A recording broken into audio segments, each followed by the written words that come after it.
Hello नमस्कार दोस्तों, एक बार फिर से आप सभी का इस वीडियो सीरीज़ में बहुत बहुत स्वागत है।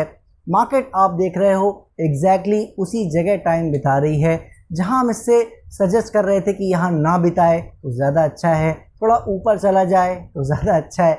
लेकिन फिर भी आपने देखा है इतना स्ट्रगल मार्केट में चल रहा है, मगर सपोर्ट हमारे आज भी इंटैक्ट है। तो अब जिस मुकाम पे हम आ चुके हैं, सितंबर मंथ में सबसे बड़ी बात है हम एंटर कर चुके हैं। इसका क्या मीनिंग है, तो कुछ चीज़ों की बात आज उसकी करेंगे भी, और इसमें आप कह सकते हैं कि कितने तरह की हमें किस तरह की प्रिकॉशन लेनी है वो भी हम उसकी भी आज बात करेंगे। तो चलिए बिना टाइम वेस्ट किए शुरू करते हैं आज का वीकली मार्केट सिनेरियो। सो ये आ गए हम लोग निफ्टी के चार्ट पर। निफ्टी में जैसा आप देख ही रहे हो, हम क्यों बार बार बात करते आ रहे हैं सालों से कि कैरेक्टर भी होना चाहिए, सस्टेनेबिलिटी के साथ साथ लेवल कटना तभी इम्पॉर्टेंट माना जाता है।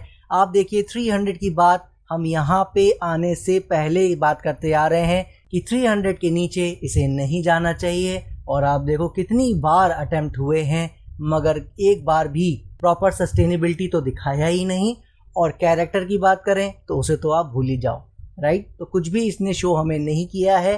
300 के लेवल को ही होल्ड करता चला आ रहा है, तो कोई भी टाइम वेस्ट करने का फ़ायदा नहीं है। जब तक इन एरियाज़ के ऊपर है तब तक कोई दिक्कत नहीं है। वापस अप ट्रेंड स्टार्ट होता नज़र आ सकता है। कल को कोई दिक्कत आती है, लेवल ब्रेक करता है, किसी भी रीज़न से हमें कैरेक्टर नज़र आता है, तो फिर हमें समझ जाना है कि मार्केट क्लियरली करेक्शन का साइज़ बढ़ाने जा रही है, जिसकी बात हमने WMS 177 में ऑलरेडी एज ए सिनेरियो कर रखी है। और अब आ गए हैं बैंक निफ्टी के चार्ट पर। बैंक निफ्टी में आपको याद होगा हम क्या बात कर गए थे, ये लो याद है। जैसा हमने कहा था कि मूविंग एवरेज के आसपास आ गया है, ये उससे कोई खास बात नहीं है। मेन चीज़ ये है कि जो लेवल के नीचे आया था उसमें कोई कैरेक्टर विजिबल नहीं है। इस बार आपको मार्केट ने बहुत अच्छे से इसका लेसन दे दिया है। अब आप देखो क्या हो रहा है। जैसा हमने लास्ट वीक बात की थी कि ऊपर ये एरिया और नीचे ये एरिया, जब तक ये रेंज ना कटे डिसाइसिवली किसी भी साइड, हमें ट्रेंड इसमें कंटिन्यू नहीं मानना है। ऊपर कटेगा, ऊपर चल देगा, और गलती से अगर नीचे कट जाए, जिसकी हम आशा नहीं रख रहे हैं, ऊपर की ही आशा रख रहे हैं, लेकिन अगर नीचे कट जाता है तो फिर समझ जाना है कि फिर ट्रेंड में करेक्शन का साइज बढ़ता नजर आ रहा है। सो जब तक इस लेवल के ऊपर, इस एरिया के ऊपर होल्ड कर रहा है, बैंक निफ्टी में कहीं कोई दिक्कत नहीं है। समय थोड़ा बिताना चाहे ज़रूर बिता सकता है, लेकिन ओवरऑल ऊपर ही जाने के चांसेस अभी तक बने हुए हैं। और अब आ गए हैं फार्मा सेक्टर के चार्ट पर। फार्मा में भी आपको याद होगा हम बात करते आ रहे हैं, चाल बहुत बड़ी मिल चुकी है। अब हमेशा तो ऐसा कोई चीज़ है नहीं जो फॉरएवर बढ़ती रहे, उसको एक ना एक दिन करेक्शन करना पड़ता है। तो ये जो इसने चाल ली, अपना एक जीवन बिताया है, अब उसका एक एंडिंग का टाइम आया है। तो अब वो करेक्शन जैसा आप देख रहे हो जारी है, लेकिन ये करेक्शन तभी साइज में बढ़ेगी जब ये 14,700 का एरिया डिसाइसिवली नीचे की ओर ब्रेक करेगा। जब तक ऐसा नहीं हो रहा है तब तक ज़्यादा कोई टेंशन लेने की ज़रूरत नहीं है। थोड़ा बहुत समय बिताना चाहे यहाँ बिता के वापस ये ऊपर चलना चाहे, बिल्कुल चलता नज़र आ सकता है। और अब आ गए हैं मेटल सेक्टर के चार्ट पर। मेटल में भी आपको याद होगा दोस्तों हम क्या बात करते आ रहे हैं, अच्छा कर सकता है, कैरेक्टर नज़र नहीं आया था ब्रेकआउट का, इसलिए समय बिता रहा है। थोड़ा बहुत और बिताना चाहे तो बिता सकता है। अभी तक आप देख रहे हो वही समय बीतता नज़र आ रहा है। ऊपर की ओर चलने की कोशिश तो ये कर रहा है बहुत, लेकिन अब कंटिन्यू कर पाएगा या नहीं वो तो देखिए वक्त बताएगा। फिलहाल अभी जब तक ये एरिया होल्ड कर रहा है 6340, 6350, तब तक कहीं कोई प्रॉब्लम नहीं है। थोड़ा बहुत समय ये भी बिताना चाहे तो बिता के उसके बाद ये बिल्कुल ऊपर की ओर चलता नजर आ सकता है। और ये आ गए हैं एनर्जी सेक्टर के चार्ट पर। एनर्जी सेक्टर में आपको याद होगा हमने क्या बात की थी, इसमें जल्दबाजी नहीं करनी है, इसमें एक अच्छी चाल की हम पूरी तरह से उम्मीद कर रहे हैं, तो ज़्यादा जल्दबाजी में नहीं रहना है। क्या देखा आपने इस वीक आपने देखा पहले तो इसने शानदार फॉल दिखाया, बहुत अच्छा कैरेक्टर दिखाया, मुझे कहना चाहिए इसमें कहीं कोई डाउट नहीं है। लेकिन जो सस्टेनेबिलिटी है वो उतनी नहीं हो सकी जिसको हम कहते हैं कि हाँ काउंटेबल है। आप देखो एक कैंडल अच्छे से बनी, सेकंड कैंडल में डाउट्स आने लगे, और थर्ड कैंडल आपने देखा अगर हम यहाँ कंफर्म हो भी जाते नेक्स्ट कैंडल ने आपको बता दिया कि ये जो हम सोच रहे हैं शायद वो नहीं है, क्योंकि हमारा एक रूल ये भी है कि कभी भी लेवल ब्रेकआउट कटता है नीचे की ओर तो उसमें ज़्यादातर चांसेस ये होते हैं कि वो अपने वापस उसी लेवल के आसपास नहीं आना चाहिए जो इसने थर्ड कैंडल में ही वापस करता नज़र आया। तो इसीलिए अभी कहीं कोई प्रॉब्लम नहीं है। इसने इनफैक्ट हमें क्या बता दिया है आपको मालूम है, ये लो के नीचे अब परफेक्ट हमारा एक स्टॉप लॉस एरिया हो गया है। इसके नीचे कोई सस्टेनेबिलिटी नहीं, कोई कैरेक्टर नहीं, सिंपल ये लेवल भी अब एनर्जी सेक्टर में फॉलो किया जा सकता है। जब तक इस लेवल के नीचे नहीं जा रहा है तब तक उम्मीद यही है थोड़ा बहुत समय यहाँ बिताना चाहे तो बिता के बिल्कुल ऊपर की ओर चलता नजर आ सकता है।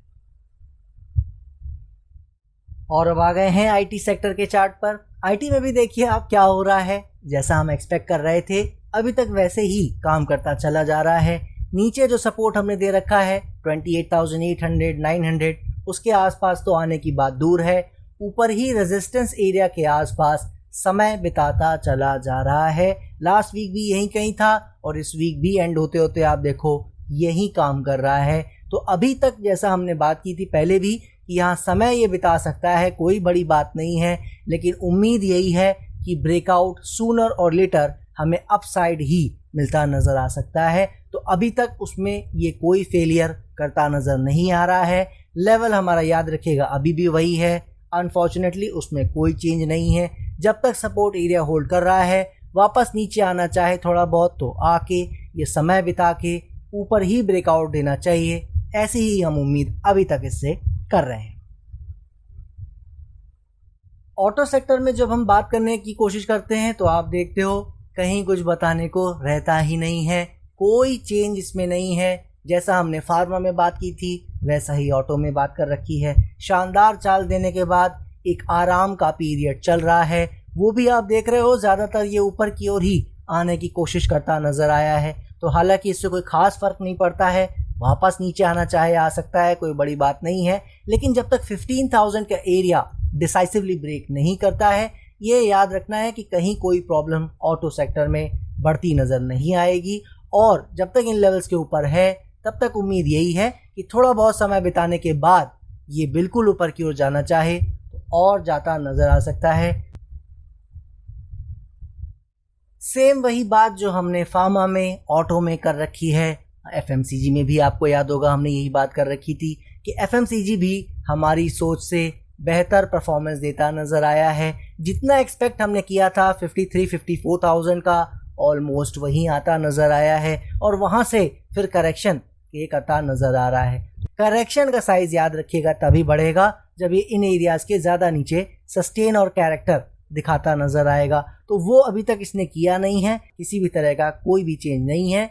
51,000 के आसपास का जो सपोर्ट एरिया है इसी को ही फॉलो करते रहने की ज़रूरत है। और अब आ गए हैं पीएसयू बैंक के चार्ट पर। उसमें भी आप देख रहे हो कोई बड़ा चेंज नहीं है, कोई आपका टाइम वेस्ट नहीं करूँगा। जब तक 4280 4290 इस एरिया को फॉलो कर रहा है कहीं कोई दिक्कत पीएसयू बैंक में नहीं है। जिस समय की बात हम पीछे से करते आ रहे थे, इसको एक समय यहाँ बिताना चाहिए था, जो ऊपर जाने की कोशिश कर रहा था उसमें थोड़ा हमें लग रहा था कम बिताया है समय, वो आप देखो यहाँ बिता चुका है। तो अब ये कभी भी अच्छा कर सकता है, याद रखिएगा। करना चाहेगा या नहीं वो तो देखिए हम नहीं जान सकते, इसीलिए लेवल के साथ आगे बढ़ते रहने की ज़रूरत है। मेरे हिसाब से पीएसयू बैंक में करेक्शन की जो रिक्वायरमेंट थी वो पूरी हो चुकी है, इसीलिए बहुत ज़्यादा उम्मीदें हैं कि हम आने वाले समय में इसे अच्छा करता देख सकते हैं। बाकी जो होगा हम देखते चलेंगे, लेवल को ही फॉलो करने की ज़रूरत है। इतना टाइट सपोर्ट देने के बाद आपको याद होगा हमने क्या बात की थी, रियल्टी सेक्टर का चार्ट है ये।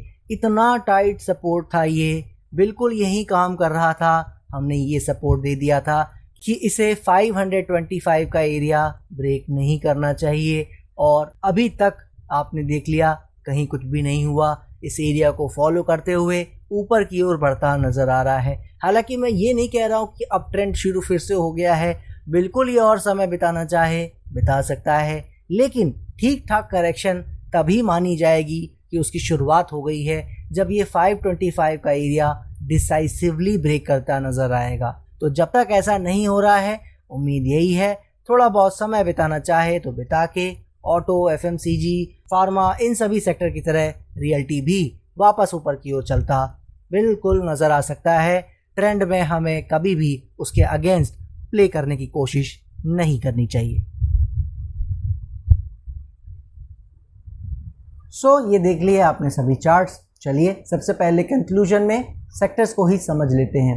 जैसा आपसे हम बात यहाँ करने की कोशिश करते आ रहे हैं कि सेक्टर्स में एक बहुत अच्छी चाल आ चुकी है, लगभग सभी सेक्टर्स में अच्छी चाल आएगी। इसकी बात हम 17,000 से करते आ रहे थे। उसके बाद हमने लास्ट 1 और 2 मंथ के आसपास का समय अब होने वाला है, तब से हमने ये चेतावनी देनी शुरू की कि अब लगभग आपने जैसा देख लिया है सभी सेक्टर्स में चाल आ चुकी है, तो थोड़ी बहुत करेक्शन हमें मार्केट में देखने को मिल सकती है। क्या देखा आपने? लास्ट 1 मंथ और 1.5 मंथ में अगर आप जाके देखोगे तो स्टॉक्स में कई स्टॉक्स ने वहाँ से करेक्शन देना शुरू कर दिया था। कुछ स्टॉक ने लेटर उन्हें ज्वाइन किया और अभी लास्ट 2-3 वीक्स में आपने देखा है लगभग कई स्टॉक्स ने बढ़िया करेक्शन हमें करते दिखाया है। जो इंडेक्स भी हमारे जो सेक्टर्स को हम फॉलो करते हैं उनमें भी जहां फॉल नहीं आ रही थी, आपने देखा लास्ट 2-3 वीक्स में उन्होंने अपनी प्राइस में नहीं की है करेक्शन, तो टाइम में वो करते नज़र आ रहे हैं। और अब आलम तो ये है कि जो सपोर्ट्स की बात हम करते आ रहे थे, जैसे हमने बैंक निफ्टी में दिया था, एनर्जी में आपने देखा इस वीक लास्ट जो बीता है उसमें सपोर्ट ब्रेक करने की कोशिश की उसने, देखा आपने। तो कहीं ना कहीं अब सपोर्ट ब्रेक करने की नौबतें आ रही हैं, इस तरह की करेक्शंस अब होती नज़र आ रही हैं। लेकिन आपने क्या देखा, उसके साथ साथ कैरेक्टर नहीं आ पा रहा है, नीचे की ओर जा नहीं पा रहे हैं सेक्टर्स। लेवल तोड़ के गए भी तो कितनी तेज़ी से उसके ऊपर आए, देखा आपने। इसीलिए हम लोग कैरेक्टर के साथ साथ सस्टेनेबिलिटी भी चेक करते हैं कि कितना टाइम नीचे गया, वहाँ पे कैसे बिहेव किया, उसके बाद वापस तो नहीं आ रहा है, राइट। तो वापस आते नज़र आ रहे हैं, साफ मतलब है अभी जल्दबाजी नहीं करनी है। इसीलिए जो सेक्टर्स हमें सजेस्ट कर रहे हैं वो अभी तक साफ साफ ये बताने की कोशिश कर रहे हैं कि अभी जल्दबाजी नहीं करनी है, करेक्शन एक्सटेंड हो गया है, ऐसा अभी सोचना भी नहीं है, क्योंकि जब तक उनमें कोई क्लैरिटी लेवल ब्रेक करके ना आ जाए या ज़्यादातर सेक्टरों में आने ना लगे, तब तक किसी तरह का कोई व्यू बनाने का कोई भी फ़ायदा नहीं है। इसीलिए अभी तक सेक्टर्स में कहीं कोई आप देख रहे हो दिक्कत नहीं है, सब कुछ अच्छे से काम करते नज़र आ रहे हैं। कुछ एक सेक्टर्स वापस ऊपर की ओर चलते नज़र आए हैं, तो वहाँ तो कोई प्रॉब्लम नहीं है। मेन पॉइंट क्या था, जो अभी मैंने लास्ट 2-3 वीक्स में आपको एक वार्निंग की तरह बताने की कोशिश की थी, जो एक नेगेटिव पॉइंट था हमारी मार्केट के लिए, कि उसे इसका जवाब देना है कि मार्केट आखिर क्या चाह रही है। जैसा मैंने आपको बताया था कि मिड कैप और स्मॉल कैप के सेक्टर्स जो हैं, जो उनके इंडेक्सेस हैं, जिनको ज़्यादातर हम देखते नहीं हैं, लेकिन जब उनमें करेक्शन आती है तो खासकर स्मॉल कैप सेक्टर में ज़्यादा करेक्शन आती है। हमने आपसे ये बात की थी कि इतना सब कुछ हुआ, जो सेक्टर्स जो स्टॉक करेक्शन नहीं भी कर रहे थे, लास्ट 1 मंथ में आपने देख लिया सब ने कम या ज़्यादा किसी न किसी तरह की करेक्शन कर ली है, राइट। तो आप देखिए कि उस समय भी स्मॉल कैप किसी भी तरह की करेक्शन करने को राज़ी नहीं हो रहा था। इनफैक्ट जब हमने उसकी बात की थी कि अगर यहाँ पे मार्केट में करेक्शन का साइज़ बढ़ना है तो स्मॉल कैप अब हमें करेक्शन करता नज़र आएगा, क्या जवाब दिया उसने? हम लोग को बिल्कुल करारा जवाब दिया। वहाँ से भी 4-5% की चाल आप खुद देख सकते हैं इंडेक्स में आती नज़र आ रही है। जी हाँ, ये स्मॉल कैप सेक्टर का इंडेक्स है, क्या शानदार चाल आप देखिए आती नज़र आ रही है। हमारी अपनी मार्केट का जो मेजर इंडेक्स निफ्टी है, बैंक निफ्टी है, वो अपने लोज अभी भी नहीं खोज पा रहे हैं कि वाकई उनमें कोई लो अच्छा लगा है या नहीं लगा है, करेक्शन अभी भी पूरी हुई है या नहीं। लेकिन आप देखिए small cap mid cap sector के स्टॉक आप देखिए, सेक्टर का इंडेक्स देखिए, शानदार रैली दिखाते नज़र आ रहे हैं। इसका एक ही मतलब, जैसा मैंने उस वक्त भी आपको बताया था, यही है कि अभी इनका करेक्शन करने का मूड नहीं है। फिर ये जब कहीं से घूमेंगे और अच्छी करेक्शन करने की कोशिश करेंगे, तभी हमें मानना है कि कुछ साइजेबल करेक्शन होने वाली है मार्केट में। जब तक इन इंडेक्सेस में करेक्शन की शुरुआत नहीं होती है, तब तक हम सेफली ये कह सकते हैं कि मार्केट में साइज़ में जो बड़ी करेक्शन का एक डर है इस साल में एक बार होने का, जिसमें हमने WMS 177 में सारा सिनेरियो आपको बता रखा है, राइट। तो वहाँ पे जैसा हमने बताया था कि इस साल एक 1500-2000 पॉइंट का करेक्शन मार्केट में आ सकता है, वो ना आए उसके लिए ज़रूरी ये है कि मिड कैप और स्मॉल कैप सेक्टर ना गिरे तो ज़्यादा अच्छा है। इसकी बात हम कुछ हफ्तों से करते आ रहे हैं। तो अभी तक आप देख रहे हो बढ़िया से काम हो रहा है। जब मिड कैप स्मॉल कैप गिर ही नहीं रहे हैं, बाकी सेक्टर्स में भी अभी तक सपोर्ट संभल रहे हैं। तो अभी जब तक कुछ एक्शन नज़र नहीं आ जाता, ऑपोजिट डायरेक्शन में कुछ हमें एक्शन नज़र नहीं आ जाता है, तब तक इस पर किसी तरह का डाउट करने का फ़ायदा नहीं है। एटलीस्ट सेक्टर्स तो हमें यही बता रहे हैं। इसके अलावा आपको पता है ग्लोबली भी हम चीज़ों को थोड़ा सा मेजर करने की कोशिश करते हैं कि वहाँ किस तरह की प्रॉब्लम चल रही है, क्या वो चाह रहे हैं, उनसे हमारी मार्केट में किस तरह का इम्पैक्ट पड़ सकता है। ऐसा हम थोड़ा बहुत यहाँ पे जानने की कोशिश करते हैं। डाउ जोन्स को सबसे पहले देखते हैं तो हमें पता लगता है कि वो जो डीप करेक्शन करने की कोशिश कर रहा था, जिसके बारे में मैंने लास्ट वीक भी बता गया था कि इसको थोड़ा बहुत और नीचे आ सकता है तो आ जाएगा, वरना आना वैसे ज़्यादा चाहिए नहीं अगर इसको ऊपर अच्छा करना है, जिसकी हम उम्मीद कर रहे हैं। क्या देखा आपने, शानदार और शार्प रिकवरी देखने को मिली डाउ जोन्स में। इतना ही नहीं, नैस्डैक में भी आप देखोगे वहाँ पे भी आपको शार्प रैली मिलेगी। बाकी सारे इंडेक्सेस में भी देखोगे अच्छा काम होता नज़र आया है। और जो परेशानी की बात करते आ रहे थे जिस इंडेक्स के बारे में, जो FTSE 100 है, जो ब्रिटेन का इंडेक्स है स्टॉक मार्केट का, उसने आपने देखा क्या किया, थर्ड टाइम उसने उस सपोर्ट को ना सिर्फ संभाला, वहाँ से बढ़िया चाल भी आपको देता नज़र आ रहा है। तो जब इस तरह की सिनेरियो आपको नज़र आ रही है कि सपोर्ट सारे संभल रहे हैं, ग्लोबली सारे इंडेक्सेस में भी ठीक ठाक काम हो रहा है, डायरेक्शन ऑब्वियसली चल रही है, अभी भी फिनिश नहीं हुई है। उन्होंने ये नहीं बता दिया है कि अब ट्रेंड शुरू हो गया है, ऐसा नहीं है, लेकिन वो ये भी तो नहीं हार मान रहे हैं कि हाँ वो नीचे जा रहे हैं। तो जब तक वो नीचे नहीं जा रहे हैं, ग्लोबल मार्केट भी अभी तक सब पॉजिटिव दिखा रही है साइन। न्यूट्रल तो एटलीस्ट है ही है, नेगेटिव मैं नहीं कह सकता, राइट। तो उस तरीके से आप कह सकते हो कि कहीं ना कहीं अभी तक अगर हम आज के सिनेरियो की बात करें, कहीं भी ग्लोबल मार्केट में और ग्लोबल करेंसी के हिसाब से भी अगर हम देखें, कोई प्रॉब्लम फ़िलहाल नहीं है। कल को उसमें कोई प्रॉब्लम्स आएंगी फिर हम डिस्कस करेंगे, राइट। तो अभी तक global market neutral to positive है। करेंसी लेवल को भी देखें, सारा सब कुछ न्यूट्रल टू पॉजिटिव है। बॉन्ड यील्ड जिसमें हम बात कर रहे हैं कि वो ऊपर जा भी सकता है एक बार, क्योंकि उसने बहुत अच्छा एक ट्रेंड रिवर्स किया है, उसमें ऊपर जाने के चांसेस हैं भी, लेकिन आप देखो वो भी अभी तक ऊपर नहीं जा रहा है। तो सब कुछ ओवरऑल ठीक चल रहा है, कहीं कोई दिक्कत नहीं है। इसके अलावा आपको पता है निफ्टी की जो हम बात करते आ रहे हैं, निफ्टी आप देख ही रहे हो कुछ भी करने को राज़ी नहीं है। लोग यहाँ पे डिस्कस करते आ रहे हैं कि अब तो 19,000 के नीचे एक बार जाना ही चाहिए। कोई कह रहा है कि नहीं ये नीचे नहीं जाएगा, अब तो ऊपर भी जाना चाहिए, लेकिन वो कहीं नहीं जा रहा है, सबको परेशान करके रखा हुआ है।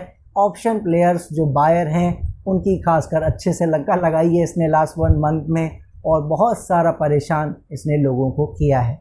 लेकिन ये चीज़ क्या आपको पता नहीं थी? इस चैनल को यहाँ पे जो वीडियोस हम शेयर करते हैं, बहुत ज़्यादा बातें नहीं करते हैं, कई बार रिपीटेटिव बातें भी करते हैं, लेकिन जिन बातों की हम यहाँ बात करते आ रहे हैं, आप देख रहे हो लगभग लकीली मार्केट वैसे ही काम कर रही है। जो मैंने आपको बताया था 2 वीक्स पहले कि ये कहीं ना कहीं वोलाटाइल हो सकती है, कहीं ना कहीं नए लो दिखा सकती है, इसने नया लो भी दिखाया, वोलेटिलिटी भी दिखाई और लोगों को ऊपर नीचे करा के फंसाया भी है। और अभी तक कहीं भी मार्केट में आप देख रहे हो कोई प्रॉब्लम नहीं है। फिर 300 के ऊपर है, 200 के आसपास का लो भी लगा गया है। तो इसका क्या मतलब है? क्या ये ऐसे ही बार बार वोलेटिलिटी में नए लो लगाता रहेगा और फिर 300 के ऊपर आ जाएगा? इस तरीके से परेशान क्या करता रहेगा? और करता रहेगा तो कब तक करता रहेगा? देखिए 100% तो यहाँ जान पाना भी आपको पता ही है मुश्किल है, यहाँ वो चीज़ की बात तो नहीं करते हैं। प्रोबेबिलिटी क्या है उसकी बात तो हम आपको 2-3 वीक्स से बताते आ रहे हैं। ये करेक्शन टोटली एक्सपेक्टेड था, ये वोलेटिलिटी टोटली एक्सपेक्टेड है, नए लो लगना भी टोटली एक्सपेक्टेड है। मेन चीज़ क्या है? 300 के नीचे ज़्यादा रुकना नहीं चाहिए, उसके नीचे जाते ही चले नहीं जाना चाहिए, वापस आने की रिकवर करने की कोशिश होते रहनी चाहिए, 300 के ऊपर आते रहना चाहिए। ये सारा जो कैरेक्टर है हमें इसको फॉलो करना है, और अभी तक आपने देखा है उसने फॉलो किया है, ठीक है। आगे क्या करेगा देखिए वो तो हम देखेंगे, लेकिन जो हम आपको 2-3 वीक से बताते आ रहे हैं कि 7, 8 या 10 सितंबर मैक्सिमम साइड है इसका, ये छोटे साइज़ की करेक्शन का पीरियड, यहाँ तक इसको एक करेक्शन कर लेनी चाहिए फिनिश, और उसके बाद इसको एक चाल की शुरुआत कर लेनी चाहिए, या मुझे कहना चाहिए 10 सितंबर से पहले पहले वो लो एटलीस्ट लग चुका होना चाहिए और एक चाल की शुरुआत होती नज़र आनी चाहिए, ऐसी हम उम्मीद कर रहे हैं। इसके बाद भी अगर नहीं चलेगा तो डेफिनेटली फिर ये करेक्शन चाहे प्राइस में नीचे की ओर बहुत जाए या ना जाए, लेकिन फिर टाइम में तो फिर बढ़ता नज़र आ सकता है। ऐसी आज जो अपडेट मिल रही है वो ये है, क्योंकि जिस तरह का सिनेरियो इसने बना लिया है, जिस तरह का बिहेवियर इसने दिखा दिया है, 1-2 पॉइंट आपको आज बताना चाहूँगा, वो बहुत ज़रूरी है, आपको समझ लेना चाहिए, ध्यान से इसको समझ लीजिएगा। जो मार्केट में हमने आपको याद होगा बताया था WMS 177 में सिनेरियोज़ के बारे में, उसमें मैंने आपको एक बेस्ट सिनेरियो बताया था, याद है? उस बेस्ट सिनेरियो में ये अभी तक काम कर रहा है। जी हाँ, जो इसका कैरेक्टर है, जो इसका बिहेवियर है, वो इसका अभी तक, या ग्लोबल मार्केट का भी आप मुझसे पूछ लो, तो जो मैंने उस दिन जो पाथ देखा था, किस किस तरह के पाथ में ये जा सकती है और उसमें जिस तरफ भी चलेगी हम उसके साथ हो लेंगे, राइट? तो जो पाथ्स हमने देखे थे, अभी तक जिस तरह का सिम्टम दिखा रही है, आप कह सकते हो, कहते हैं ना कि अगर हमें बुखार आता है तो सबसे पहले हमारी बॉडी जो टेम्परेचर है वो बढ़ता है, राइट? वो 100 पार करता है, 100 के आसपास आ जाता है, तो ये एक तरह का सिम्टम होता है कि कहीं ना कहीं हमें फीवर हो रहा है। इसी तरीके से ये जो सिम्टम अभी तक मार्केट ने हमें दिए हैं इस वीक तक आते आते, वो सिम्टम जो हैं, वो जो कैरेक्टर है, वो ऑरा जो आप कह सकते हो है, वो पूरी तरीके से वो सिनेरियो 1 वाला है, बेस्ट सिनेरियो वाला, ये पूरी तरीके से बिहेवियर दिखा रहा है। अब कल को इसमें कुछ बिहेवियर चेंज करेगा, कल को इसमें कुछ दिक्कतें आ जाएंगी, या कोई ना कोई प्रॉब्लम मार्केट में आ जाएगी, या इलेक्शन के आउटकम में किसी तरह का कोई, आप कह सकते हो, शेकनेस आ जाएगी, वहाँ पे कुछ प्रॉब्लम आनी शुरू होगी, तो कहीं ना कहीं कुछ बदलाव होंगे, और जब होंगे तो हम तो लेवल के साथ डट के खड़े ही होंगे। लेवल कटेगा, हम बाहर हो जाएंगे, या जो बड़े करेक्शन की हम एक्सपेक्टेशन रख रहे हैं कि 1500-2000 पॉइंट की करेक्शन अभी नियर फ्यूचर में हो सकती है, वो फिर हम उसको मान लेंगे कि एक्टिव हो गई है। लेकिन जब तक वो नहीं हो रही है, जब तक कैरेक्टर हमें ये किंग का एक दिखा रहा है, तब तक तो हमें ये भी मानना है कि ये बेस्ट सिनेरियो में अभी तक चल रहा है। तो इस चीज़ का ध्यान रखना है कि जो ये कैरेक्टर है, वो अगर उसी को ये फॉलो कर रहा है तो ऐसी चीज़ें होंगी जो मैं आपको बताता जा रहा हूँ। स्टॉक्स जो गिरने वाले थे वो अब बहुत ज़्यादा नहीं गिरेंगे, जो बढ़ रहे थे वो तो आप देख रहे हो आज भी बढ़ रहे हैं, ऐसी कोई ख़ास दिक्कत नहीं आई है, राइट? शानदार चाल स्टॉक में इस वीक देखने को मिली है। अगर मैं स्पेसिफिकली बात करूं तो जब स्मॉल कैप नहीं गिर रहा है, मिड कैप नहीं गिर रहा है, स्टॉक्स गिरने बंद हो गए हैं और चाल इस वीक बहुत अच्छी आती नज़र आई है। कैरेक्टर जो किंग वाला होना चाहिए, जो मार्केट का है, ग्लोबल मार्केट से लेकर इंडियन मार्केट और कुछ और इंडेक्सेस जिनके बारे में हम यहाँ बात नहीं करते हैं, उनका भी जो बिहेवियर है बहुत ही शानदार है। तो वो जो कैरेक्टर नज़र आ रहा है वो सिर्फ मुझे यही कहने को मजबूर कर रहा है, कहीं कोई दिक्कत मेरे हिसाब से आने वाली नहीं है। वो जो बड़ी करेक्शन की हम बात कर रहे हैं, 1500 पॉइंट 2000 पॉइंट टाइप की करेक्शन, वो शायद अभी यहाँ ना आ सके, उसकी संभावना अब बढ़ती चली जा रही है। हालांकि मैं पहले से आपको बताता आ रहा हूँ कि यहाँ पे उसकी संभावना कम ही है। 19,300 ब्रेक कर जाए डिसाइसिवली, 19,000 के नीचे चला जाए, इसकी संभावना कम ही है। ये मैं आपको बताता आ रहा हूँ, ये चैनल आपको हर चीज़ बताता आ रहा है। लेकिन अब क्या है, एक हमारा बताना, एक हमने 17,000 पे बताया था कि 19,000 और 20,000 तो हम एक बार जा रहे हैं, राइट? और अब एक बार आपको उसका देख लेना, या एक बार मार्केट का 18,000 पहुँच जाना, तो उस राह पे जब चलने लगती है मार्केट जो हम एक्सपेक्ट कर रहे हैं, तो फिर उसमें कॉन्फिडेंस बढ़ता जाता है। तो ये उस राह पे चलती नज़र आ रही है कि हाँ, जो हम बात कर रहे थे कि 1500 पॉइंट 2000 पॉइंट की करेक्शन यहाँ शायद ना आए, तो वो लग रहा है अब कि वो शायद यहाँ ना आए और यहाँ से और अच्छी चाल हमें ऊपर को देखने को मिल सकती है। कम से कम आपको पता ही है 20,500 से ऊपर 21,000 के आसपास के जोन में कम से कम निफ्टी वहाँ पहुँचती आने वाले महीनों में नज़र आ सकती है। नेगेटिव पॉइंट्स क्या होते हैं वो भी आपको यहाँ बताते चले आ रहे हैं। आपने देखा है वो नेगेटिव भी पॉजिटिव में टर्न होते आए हैं, चाहे वो स्मॉल कैप हो, डॉलर इंडेक्स हो, बॉन्ड यील्ड हो, एफटीएसई हो। जो भी नेगेटिव जो पॉइंट्स थे हमारे, जहां पे हमें कंसर्न आ रहा था कि क्या ये प्रॉब्लम बढ़ जाएगी, उसमें आपने देखा है स्टॉप लगता नज़र आया है। अभी तक तो लगता नज़र आया है, अब कल को कुछ चीज़ें बदलेंगी तो हम उसको बिल्कुल मान लेंगे, राइट। तो अभी तक का जो आज तक का जो मेरा कंक्लूजन है वो यही है, मस्त मज़ा कीजिए, स्टॉक्स को राइड कीजिए। इंडेक्स में भी कहीं कोई दिक्कत नज़र नहीं आ रही है तो ज़्यादा कहीं घबराने की बात नहीं है। ज़्यादा ओवर लेवरेज या फुल पोजीशन में मेरे हिसाब से अभी भी काम करने का समय नहीं आया है, लेकिन काम करते रहना है। ये मैं आपको बताता आ रहा हूँ कि चूकना नहीं है, छोड़ना सब नहीं है, बाहर नहीं आ जाना है मार्केट से।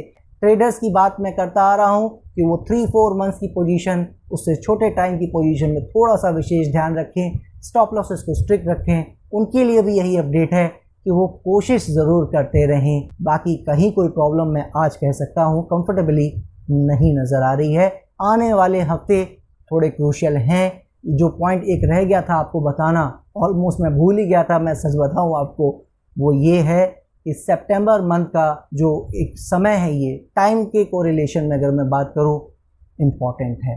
जैसा मैंने आपको याद होगा बताया था दिसंबर 2022 का समय, उसी टाइप का कुछ समय ये सितंबर 2022 में आया है, माफ़ कीजिएगा सितंबर 2023 में आया है।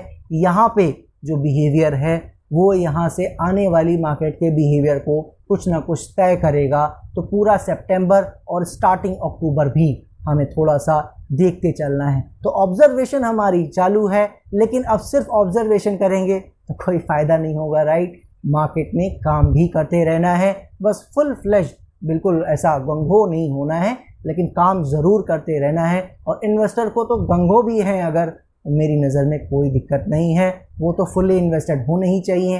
मैं तो आपको खुद बताता आ रहा हूँ, हमने बहुत अच्छा रिटर्न एंजॉय किया है इस बार। राइड करने की कोशिश करनी है, कोई वापस आता जाए तो मार्केट को फॉलो नहीं करना है, स्टॉक को फॉलो करना है। स्टॉक में लेवल कटे किनारे हो जाना है। जिसका लेवल नहीं पता है, टेलीग्राम आपको पता है, हमारा ग्रुप और channel totally free of cost है, आप वहाँ ज्वाइन कर सकते हैं, लिंक डिस्क्रिप्शन बॉक्स में दिए हुए हैं।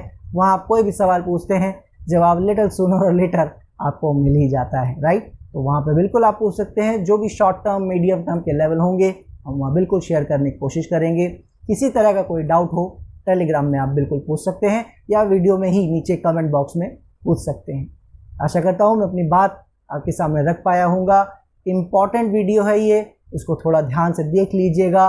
कंफ्यूज होने वाली जैसी बात मैंने कोई की नहीं है। दीजिए मुझे इजाज़त, नेक्स्ट वीक फिर मिलेंगे। तब तक के लिए जय हिंद, जय भारत।